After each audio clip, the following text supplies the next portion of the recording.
Hey guys, welcome back to lecture series on statistic. In my today's video, I'm gonna explain to you all the leftover part from my last lecture, which is the geometric mean for the grouped data. I already explained geometric mean for ungrouped data.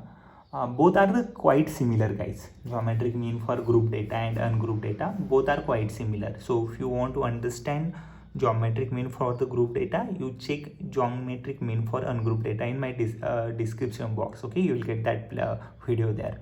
And if you are interested to see similar video, guys, go and check in here I button, or you can get entire playlist in my description box. Okay, yes. So without further ado, let's get dive into our today's lecture. I'm gonna explain to you all geometric mean for the grouped data. Okay, yes, geometric mean for group data.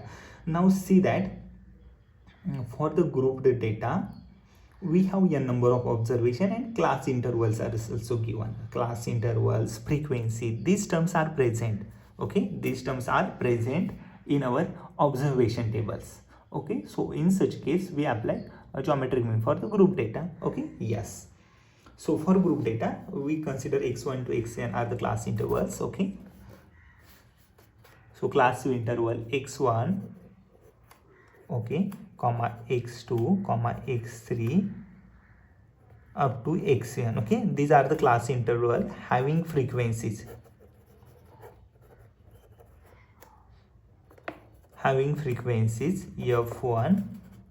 f2, f3 and fn. Okay, this class interval x1 to xn having frequency f1 to fn. Okay, yes. So we know that class interval whenever we have with another frequency for two numbers. Okay, let me explain for the two numbers. I will explain for n numbers later on. Okay, yes. So if I have let me explain here.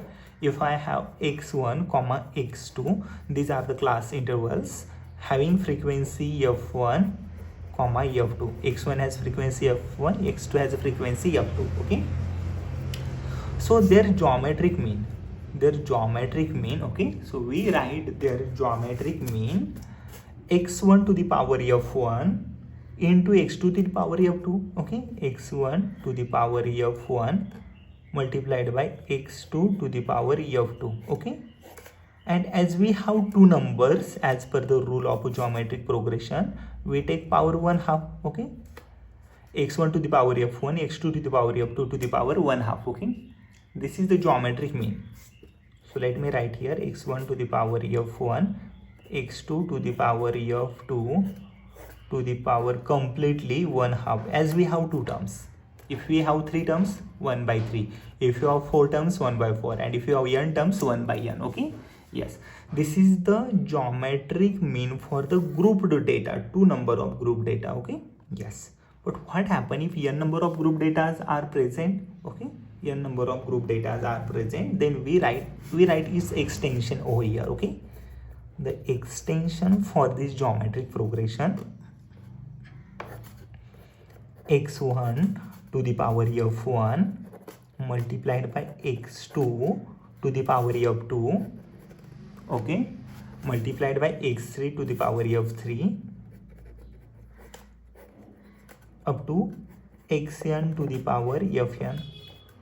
Okay, n number of observation means power 1/n. Okay, yes, 1/n. But actually this n, what is this n represent here? Frequency, total amount of frequency. So we take it as a capital N. Okay, yes, I hope you all have understood what actually this, because this n is different and this n it is different. This n represent sum of all the frequencies. Okay, that n, we know that now capital N can be written as, I already explained, capital N, it can be written as sum of all frequencies. Okay, sum of f5 can be written as capital N. Now in such a case, how can we deal? Now see that x1 to the power f1, x2 to the power f2, xn to the power n fn to the power 1/n. I already told you all, guys, whenever we have power 1/n, we do not want that number, remove it from here. So let's do that. Okay, so if you want to remove 1/n as the power, apply log to the both side, exponent rule, take it 1/n front, apply product rule inside, you will get directly the geometric mean for the grouped data. Okay, let's do it. So by applying log to the both side, I written log of geometric mean. Log of geometric mean, it can be written as log of x1 to the power of 1, x2 to the power of 2, xn to the power of n to the power 1 by n. Okay, capital E1 En represents summation of all frequencies. Okay, so we know that summation of fi can be written as capital N. Remember this. Okay, yes. By x1 take 1 by n outside here, and log of x1, x2, xn, apply product rule for logarithm. We write log of x1 plus log of x2 plus log of x3 plus log of xn. Okay, this is some sort of a series here now. So we write series I, which is equal to 1 to n log of xi total divided by n. Okay, that n I taken it inside here. Okay. Okay, so this one is the log of geometric mean. Okay, so but f1 it is remaining, guys. Okay, f1 it is remaining, fi. Okay, f1 here, f2 here, fn here. Okay, log of xi to the power fi. Okay, yes. So if you want, you can take that fi out here, where from that f1 f2, that's f1 f2 fn. This is already the power here. So apply log exponent rule for logarithm, take fi from here. So I is equal to summation I, which is equal to 1 to n fi log of xi, fi log of xi divided by capital N, which is a log of geometric mean. Okay, okay, it is a log of geometric mean, which is equal to I is equal to 1 to n fi log of xi divided by n. Okay, this one I written by exponent rule, I taken fi over here. Okay, yes. So I want only the geometric mean, not a log of geometric mean. So what you do, take log to the other side, you will get the complete geometric mean. So geometric mean can be written as applying anti-log.